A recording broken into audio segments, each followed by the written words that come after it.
আবাসিক এলাকায় হঠাৎ বিধ্বংসী হামলা, কেঁপে উঠে চারপাশ।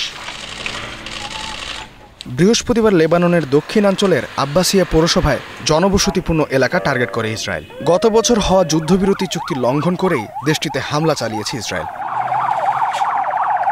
ইসরায়েলের দাবি, সশস্ত্র গোষ্ঠী হিজবুল্লাহকে লক্ষ্য করেই এই হামলা চালানো হয়েছে। ইসরায়েল সেনাবাহিনীর মুখপাত্র আভিচে আদ্রি তার এক্স পোস্টে জানিয়েছেন, হিজবুল্লাহর একটি নির্মাণ ইউনিটে কাজ করা তাদের যোদ্ধাদের লক্ষ্য করে এই হামলা চালানো হয়েছে। ইসরায়েলের অভিযোগ, হিজবুল্লাহ তাদের সামরিক সক্ষমতা বাড়াচ্ছিল। তবে হিজবুল্লাহ কতটুকু ক্ষতিগ্রস্ত হয়েছে তা নিশ্চিত না হওয়া গেলেও ক্ষতিগ্রস্ত হয়েছেন সাধারণ মানুষ।